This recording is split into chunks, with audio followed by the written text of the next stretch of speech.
finally arrived, and this great filly of yours, Infatuation, for this massive group of owners. Let's talk about how the trainer's feeling first of all. Yeah, well, it's great to be here. I'm actually feeling alive and well after a few days to recuperate. Last Saturday I was a little bit flat, but I've bounced back and looking forward to it. She's a good filly. She deserves her spot. I'm confident she can run well. The group of owners, obviously with my racehorse, there's 1,300 of them. How have they been towards today and also communicating with the trainer? Yeah, I think they're all excited. This is what it's about, getting a horse in a big race, and lucky to have them as owners. A lot of it, I think that, this is what you're after in horse racing, getting to the big races and being involved and experiencing it. It's there's nothing better. You think she's over the odds? I think she's well over the odds. I really do. I think she's a genuine each-way chance. Good luck, mate. Thank you. Beautiful segue, isn't it, to the man with the odds, Ben Wade from the tap for the hot horse for the Magic Millions Classic. Björn always thinks he's a chance, an each-way chance, and he certainly is in this, but Empire of Japan's the hot horse here, guys. Easily the best-backed runner, as I mentioned earlier, only occupying about 24% of the hole, but in a race of this nature, that's still a pretty good go. So, our favourite. So, James McDonald with Peter and Paul Snowden, who have got such a good group, haven't they, of two-year-olds this year, Lizzie? They do, and they're just masterful with their two-year-olds. They can place them in the right races. They're the only two-year-old trainers who have won all of the major Group 1s for two-year-olds, and you probably wouldn't want to have your horse in any better hands. No, absolutely. And so many of the big owners, I know Go Racing with Simon Glenn's involved in 4 of the horses here, Newgate and China Horse Club, but also the battlers as well. So it's something for everybody, isn't it? There is, and there's something for the ladies, which is also most important. Incredible. And I agree completely. And with 3 of the fillies that we've already talked about, so one filly there, or one of the two-year-olds way back in the shade there, just couldn't quite pick up. Here's the Dulcified Betty Hayes colours with Croatian Belle, one of the 4 unbeaten horses in the race. There have been a lot of unbeaten horses with this race, not many maidens over the years, and we've got a couple of maiden runners. Only 2 maiden horses have actually won the race, including Phil and Reddy, who went on to win a Golden Slipper. Up comes She's a Rogue for Chris Muntz and for Ben Thompson. Yes, just waiting for the last ones to load into the gates, and she does look as though she's got a little bit hot and sweaty. It's a bit of a day-by-day prospect with these two-year-olds, and we're about to find out how it all plays out. Yeah, it is fascinating, from Sunday to here and how they've held them together. Here's David Fowler for his call of the 2023 Magic Millions Classic worth $2 million. Hundreds of owners dotting the enclosure. Godfather goes up. Now we're down to 3 runners. Skirt the Law, unbeaten for Tony Godden. 2 from 2 with a good gate. Ryan Maloney to ride. Excel Door, on the other hand, has drawn right off the track. But they're going to load Infatuation riderless. And meanwhile, J-Mac just keeping Empire of Japan relaxed and settled down under the trees at the back of the chute. Now they trot up Infatuation. A little behind time now, but we're not far away from a dispatch. Skylab won the Sub-Zero. Alpine Edge won the QTIS Open. They're the 2 races run so far. Of course, due to so many circumstances, the race today, the Magic Millions 2-year-old runners race 3. The earliest it's ever been run. Skirt the Law comes up. Excel Door goes in. Empire of Japan is the last one to move up. Goes forward. And now the line is right. They're ready to jump at the Star Magic Millions. $2 million. Light on.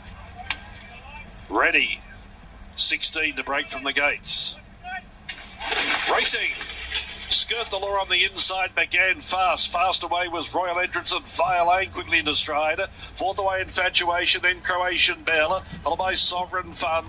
Going forward Miss Cuda, but she's deep, then Empress of Wonder, Platinum Jubilee, Summer Loving Godfather, then Excel Door, Empire of Japan 4th last of the first call, then Sun Source followed by She's a Rogue and Chryseo last. 800 left to run. Royal Entrance had the best mid-race speed, leads Violane, and Miss Cuda striding up, but she's in the cheap seat, 3 and 4 wide. Skirt the Law Law getting a Butte run fourth. Empress of Wonder emerging into a very dangerous fifth, and then Sovereign Founder, 3 wide with cover. Godfather right off the track. Infatuation, Croatian Bella. Empire of Japan now getting a wriggle on. Midfield but wide of the turn, then Exceldor. Summer Loving a long way back with Sun Source, Chrysaor, and She's a Roger's last of all. Fire Lane alongside Royal Interest giving something. Infatuation in the rail. Skirt the Law. Pulled to the centre of the track, chiming in. Miss Kuda wide, and then came Empire of Japan. Skirt the Law. Skirt the Law. The Queensland filly dashed to the lead. Platinum Jubilee rolled the second, but it's too late, sister, because Skirt the Law will win for the Tony Golden Sable and beat Platinum Jubilee and Summer Loving up for third. Then Infatuation, followed by Fire Lane, Empress of Wonder. Empire of Japan did run on, then Miss Kuda, Chrysaor, Croatian Bell, Royal Entrance, Sun Source, Exceldor, She's a Rogue, Godfather, and Sovereign Fund out towards the tail in 1989, and it's Skirt the Law's Magic Millions. And it's Tony Gollan combining with Ryan Maloney, a pair that we know oh so well. So Ryan's had to really waste hard for today, and Tony gets a classic for the very first time.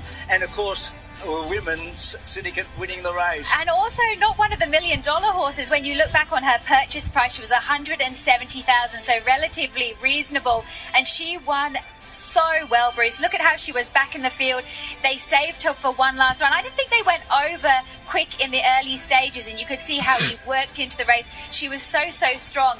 A real Queensland victory. Ryan Maloney, Black Soil Bloodstock, and of course Brian and Brooke Simpson, who are the proprietors of Black Soil Bloodstock, all in this horse. Brooke syndicated this horse and made sure, who's Brian's wife, and made sure that it was all about the ladies, and there they are enjoying themselves. A wonderful achievement. It's such a Queensland victory too. You think of the side better than Ready from Lyndhurst as well. I mean, it is such a Queensland victory.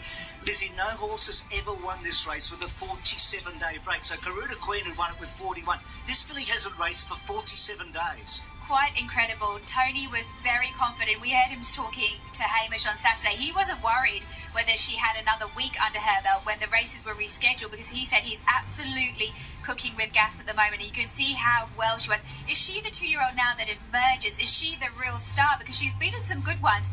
They've left her in her wake. Emma, a remarkable training performance by Tony Gollan. What a win.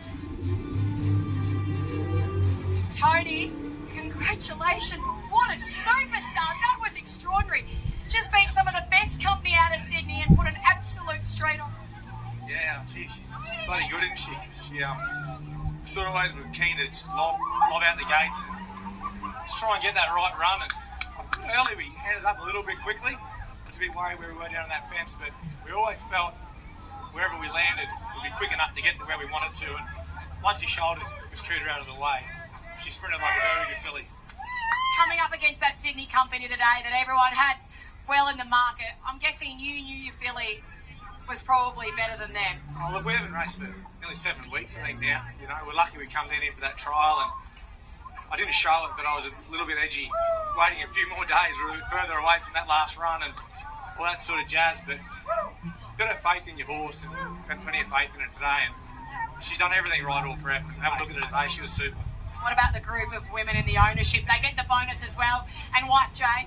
Yeah, look, it was women's idea. I didn't know what to make of it when it first came along, but a big fan now. It's fantastic, you know. Black Soil, they're great supporters of mine. Now, Brian Simpson's my best friend in the world. Put a bunch of ladies together like this today.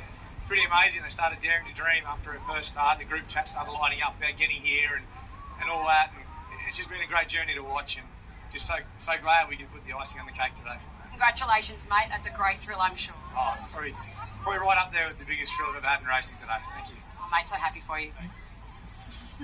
Great stuff. So she comes from an inside draw. Fillies go 1, 2, 3 and 4 here. So Skirt the Law 13 beats Platinum Jubilee 10, and in third placing was Summer Loving. So Gay Waterhouse and Adrian Bott second and third, and Infatuation for all their owners fourth.